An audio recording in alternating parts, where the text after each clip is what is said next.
샬롬, 두 주간 평안하셨습니까? 웨스트민스터 신앙 고백을 통하여 다시 만나게 될 수 있어서 감사합니다. 오늘 세 번째 시간인데요. 우리 기도하고 시작하겠습니다. 하나님 아버지 감사드립니다. 하나님께서 저희에게 주신 소중한 선물, 웨스트민스터 신앙 고백을 알아갈 수 있는 기회를 허락하여 주심에 감사를 드립니다. 이번 기회를 통하여 우리의 신앙을 바로 세우고 우리의 삶이 굳건하게 세워질 수 있도록 도와주시옵소서. 성령님의 조명하심 속에 하나님의 진리를 깨닫게 하시고 진리 안에서 참 자유하는 은혜를 경험하게 하여 주시옵소서. 예수님의 이름으로 기도하옵나이다.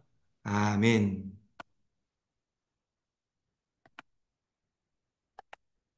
오늘은 제3장 하나님의 영원한 결정에 관하여 4장 창조에 관하여 5장 섭리에 관하여 알아보고자 합니다. 표를 보시면요. 제일 먼저 성경에 대해 우리가 어떻게 신앙 고백해야 하는지에 대해 배웠고요. 다음으로는 하나님과 삼위일체였습니다. 그리고 그 다음에 하나님의 영원한 결정, 예정입니다. 사실 4장, 5장의 창조와 섭리도 다 성부 하나님과 관계된 것이라고 할 수 있죠. 그래서 3장, 4장, 5장은 하나님의 예정과 섭리에 관한 신앙 고백이다라고 할 수 있습니다.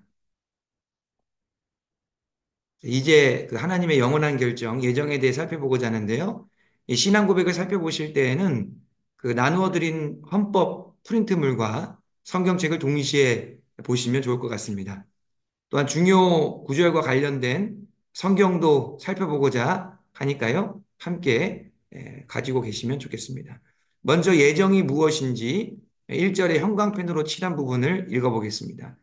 하나님은 영원전부터 자신의 뜻으로 말미암아 가장 현명하고 거룩한 계획에 따라 장차 일어날 모든 것을 자유롭게 또한 변함이 없게 정하셨다라고 되어 있어요.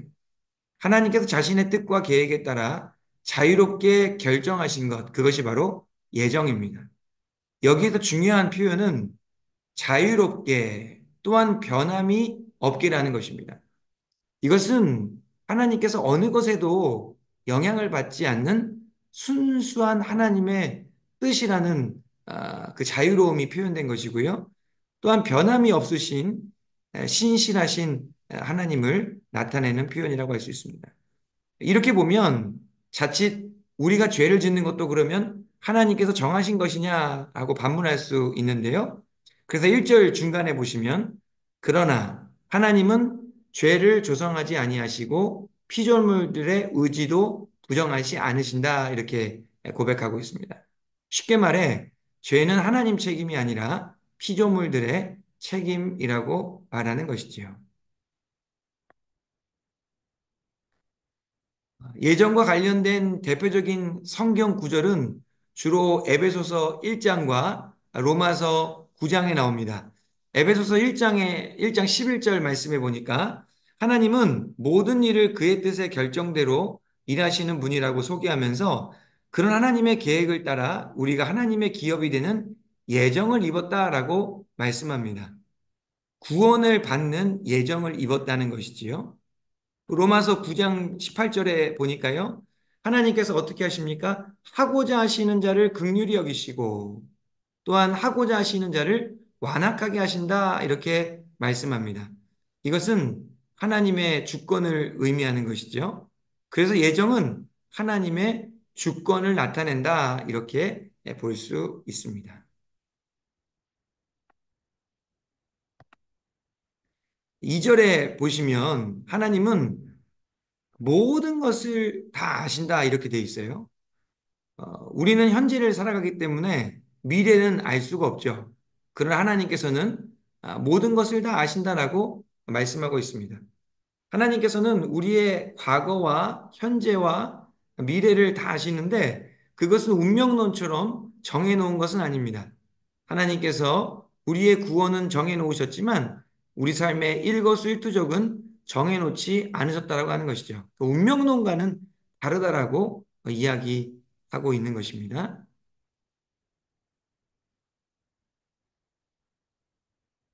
자, 그리고 3절로 넘어가 보면은요.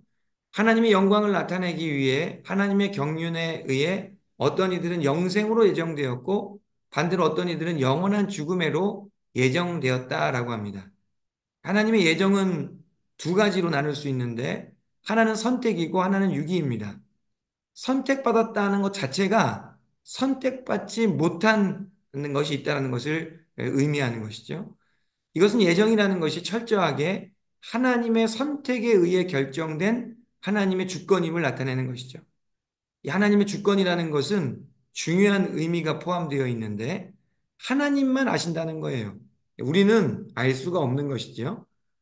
그러므로 영생으로 또는 영원한 죽음으로 예정되었다는 것은 오직 하나님만 아는 것이지 우리는 알 수가 없다는 것입니다. 그것이 이제 하나님의 주권이라고 이야기할 수 있습니다.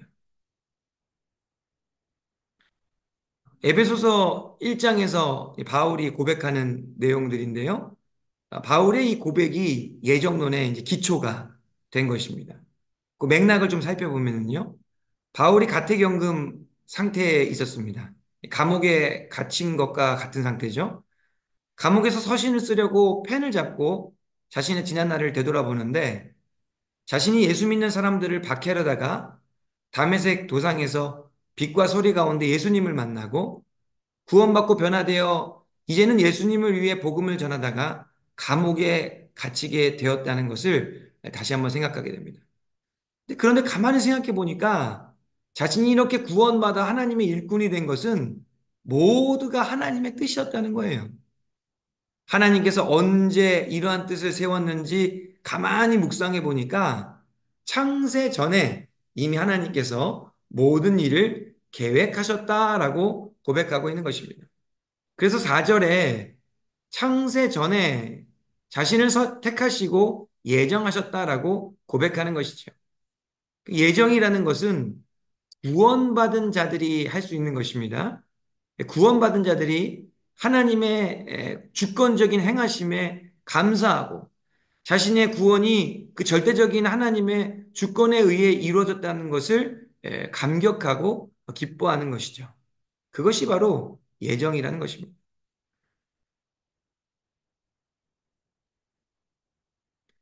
그 다음 5절로 넘어가세요. 5절 중간 이하 부분에 중요한 내용이 나는데요.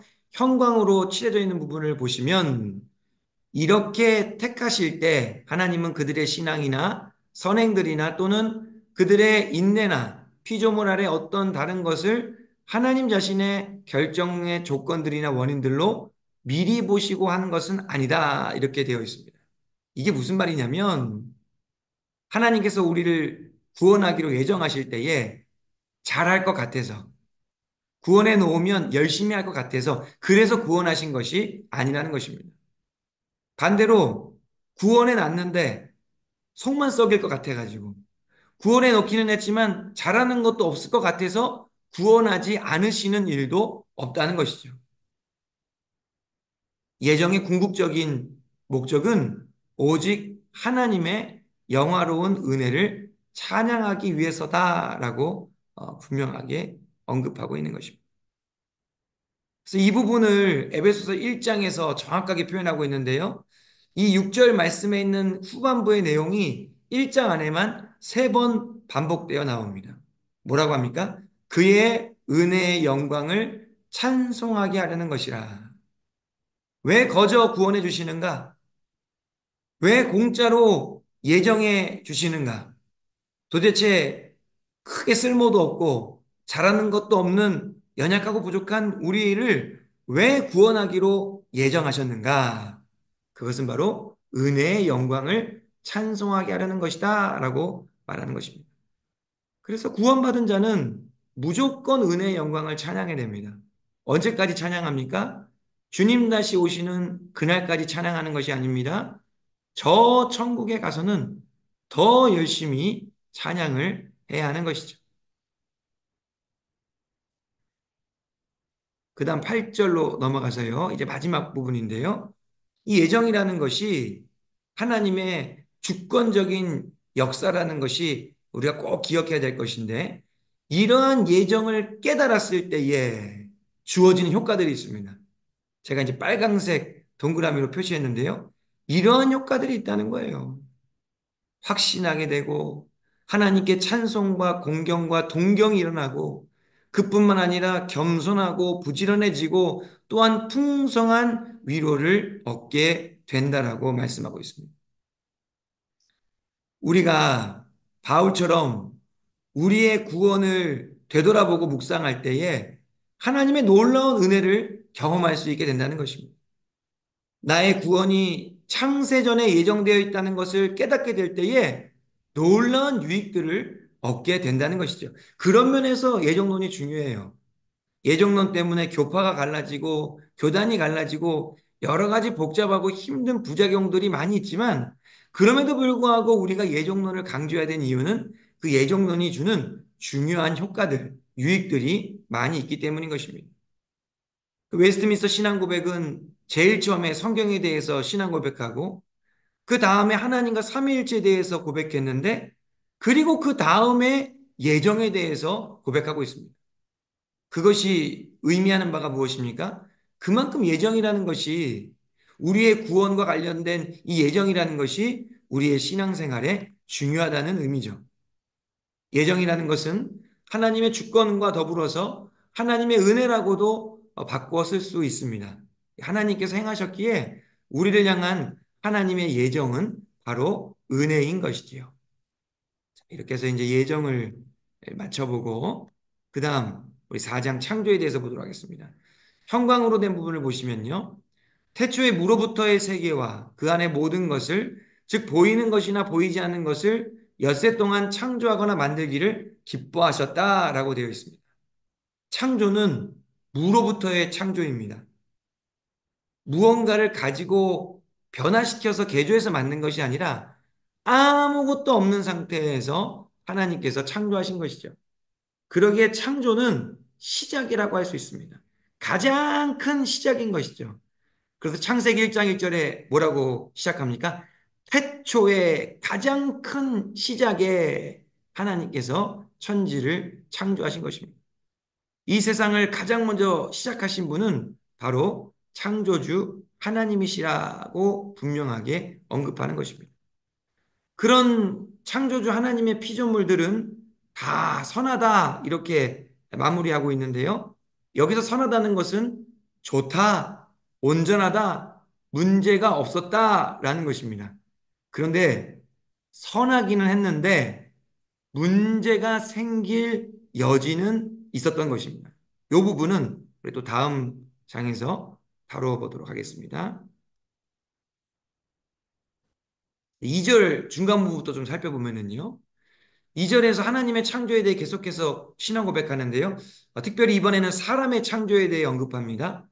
사람에게 이성적이고 불멸의 영혼을 주시고 하나님의 형상에 따라 지식과 의와 참된 거룩함을 부여하셨다라고 합니다. 하나님께서 사람을 대충 창조하신 것이 아니라 하나님의 형상을 따라 잘 만드셨다는 것이죠. 또한 사람의 마음에 하나님의 법을 기록하셨고 그것을 성취할 힘을 주셨다고 하는데 이것은 사람의 양심이라고 할 수 있습니다. 모든 사람에게 양심이라는 것이 있지 않습니까? 그 양심이라는 것이 있다 보니까 누가 옳다 그르다라고 말해주지 않아도 이거는 옳은 일이야. 이거는 잘못된 일이야. 라고 스스로 판단할 능력이 있다는 거예요. 양심이 무너지게 되면은 그런 것을 분별할 능력이 없어지는 것이죠. 그것이 바로 양심의 역할입니다. 하나님께서 우리에게 양심을 주시고 그 양심대로 살아갈 수 있는 힘을 주셨다는 것입니다. 이 구절 역시 하나님께서 인간을 잘 창조하셨다는 것을 의미하고 있습니다. 그런데 맨 마지막에 보시면 조금 다른 내용이 나오는데요. 변할 수밖에 없는 의지의 자유에 맡겨두심으로써 범죄할 가능성 아래 버려두셨다 이렇게 되어 있습니다. 이것은 창세기에 아담과 하와가 범죄할 수밖에 없는 이유를 설명하고 있는 것이지요. 하나님께서 분명히 인간의 창조를 완벽하게 하셨는데 의지의 자유에 맡겨두셨다는 것입니다. 의지의 자유가 있다 보니까 선만 행하는 것이 아니라 선이 아닌 것도 행할 수 있게 된 것이죠. 그래서 범죄할 가능성 아래에 두셨다는 것입니다. 인간의 거룩한 창조 이면에 이러한 부분이 있다라고 언급하고 있는 것입니다. 다음으로 가시면 이제는 5장입니다. 하나님의 섭리에 대해 말하는데요. 자, 만물의 위대한 창조자이신 하나님은 자기의 지혜와 권능과 의와 선과 자비의 영광을 찬양하기 위하여 틀림없는 예지와 자유롭고 변함이 없는 자신의 뜻의 계획에 따라 가장 지혜롭고 거룩하신 섭리로서 가장 위대한 것에서부터 가장 작은 것에 이르기까지 모든 피조물과 행동과 물질을 보호하시고 지도하시고 처분하시고 통치하신다. 예, 한 문장이 정말 길어요. 이 한 문장을 완성하기 위해서 그 151명의 사람들이 수년 동안 수백 번 이상 모이면서 계속해서 이 문구를 바꾼 거죠. 조금 더 넣고, 요거는 빼고, 다시 요거는 넣고, 이렇게 해가지고 하나의 이제 완전한 명제, 이제 문장을 만들게 된 것입니다. 1절에서 말하는 섭리가 무엇입니까? 모든 피조물들 또한 행동과 물질을 보호하시고 지도하시고 처분하시고 통치하신다는 뜻입니다. 누가 섭리하시느냐? 맨 처음에 나오는 만물의 위대한 창조자가 행하신다는 거예요. 그러기에 섭리는 계속적인 창조라고 할 수 있습니다. 창조자가 섭리하는 것이니까 계속해서 창조를 해나가는 것이죠. 창조라는 것이 한 번으로 끝나는 것이 아니라 계속해서 이루어진다는 것입니다. 하나님께서 창조하시고 두 손을 다 떼신 것이 아니라 지금도 섭리하시면서 우리의 삶 가운데 계속적인 창조를 행하고 계시다는 것입니다. 7절로 가게 되면은요, 하나님께서 계속해서 지금도 우리 가운데 함께 하시면서 이 계속적인 창조를 행하고 계시는데 어떻게 누구를 위해 행하고 계시느냐? 7절에 형광칠해진 부분을 보시면 특별한 방법으로 교회를 보호하시는데 섭리하신다라고 하는 거예요. 하나님의 그 계속적인 창조의 손길이 교회를 보호하는데 지금 역사하고 있다는 것입니다. 또한 모든 것이 교회의 유익이 되게 하는 데에 하나님의 그 계속적인 창조가 이루어지고 있다는 것이죠. 교회는 주님의 몸입니다. 하나님께서 귀하게 아끼시고 사랑하시는 존재죠. 그래서 하나님께서 특별히 교회에 더 계속적인 창조를 행하신다라는 것입니다. 그렇다면 하나님의 섭리 가운데 든든하게 세워진 교회는 무엇을 해야겠습니까? 이제는 세상의 가운데 하나님의 영광을 나타내야 되는 것이죠. 세상 가운데 하나님의 사랑을 나타내고 하나님의 손과 발이 되어 세상을 섬겨야 하는 것입니다. 하나님께서는요, 교회도 사랑하시고 세상도 사랑하세요. 그래서 양쪽에 다 섭리하시지만 먼저는 교회에 더 특별하게 섭리하신다는 것입니다. 그리고 그 섭리의 효과가 세상으로 흘러가게 하시는 것이죠. 그것이 바로 하나님의 섭리라는 것입니다. 오늘 했던 내용들을 조금 정리를 해보면요. 오늘 세 가지에 대해서 함께 공부했습니다. 첫 번째 하나님의 예정, 두 번째 하나님의 창조, 세 번째 하나님의 섭리입니다. 근데 이 예정을 통해서 우리가 알 수 있는 것이 무엇입니까? 이 예정이라는 것 자체가 사실은 누군가는 지옥에 갈 것이다. 누군가는 영원한 죽음에 이른다. 라는 것을 말하고 싶어서 그런 것이 아니라, 아, 나는 정말 하나님의 은혜 가운데 구원받기로 예정되었구나.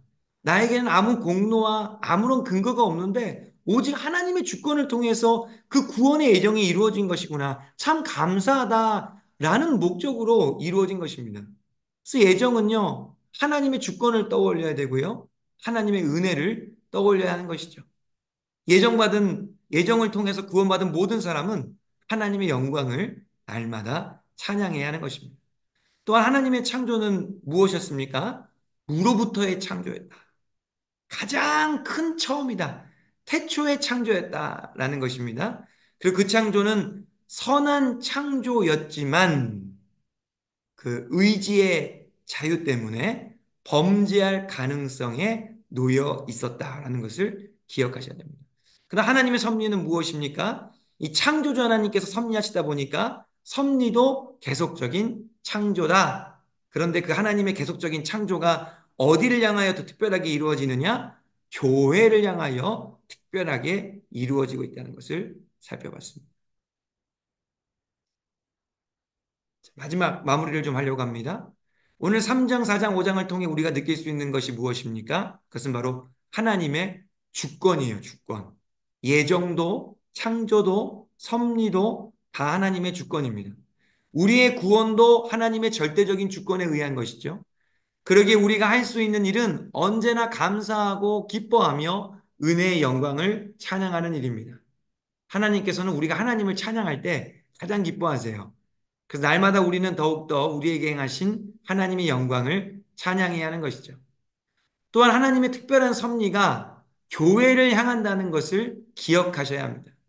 그러기에 우리는 교회를 더 사랑하고 교회를 더 소중하게 섬겨야 됩니다. 교회를 굳건하게 세우는 것은 하나님께서 가장 기뻐하시는 일이기 때문이에요. 그래서 우리가 교회를 섬기고 교회에서 일하다 보면은 하나님의 어떤 그 교회를 향한 계속적인 창조를 그 무로부터의 새로운 것을 만들어내시는 창조의 은혜를 경험할 수 있게 되는 것입니다. 그런데 기억해야 될 것은 무엇입니까? 하나님께서 단순히 교회만을 위해서 그런 계속적인 창조를 행하시는 것이 아닙니다. 교회가 하나님의 섭리 가운데 굳건하게 세워질 때에 세상의 빛과 소금으로서의 역할을 감당할 수 있기 때문이죠. 그래서 교회가 세상을 하나님께 잘 돌아오게 하는 그 역할을 하기 위해서 하나님께서는 교회에 특별한 섭리로 역사하신다는 것입니다. 이러한 하나님의 뜻을 우리가 잘 깨닫고 또한 주님의 몸 된 우리 교회를 잘 섬기는 우리가 되어야 하겠습니다. 오늘 강의는 여기까지 하도록 하겠습니다. 기도하겠습니다. 하나님 아버지 감사드립니다. 오늘 웨스트민스터 신앙고백 3, 4, 5장을 통해 하나님의 절대적인 주권을 다시 한번 묵상하게 하시니 감사드립니다. 하나님께서 행하신 모든 것을 생각할 때 하나님의 크신 은혜와 사랑에 감사하고 감격하게 됩니다. 날마다 하나님만을 더욱 찬양하고 높여드리는 우리 모두가 되게 하여 주시옵소서. 또한 하나님께서 우리 교회를 향하여 특별한 섭리로 역사하심을 깨닫게 하심도 감사드립니다.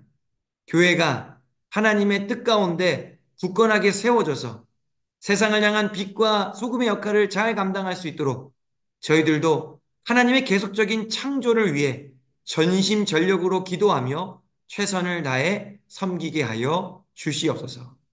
예수님의 이름으로 기도하옵나이다. 아멘. 오늘 강의는 여기에서 마치도록 하겠습니다. 다음 주에 또 열심히 준비해서 좋은 모습으로 찾아뵙도록 하겠습니다. 감사합니다.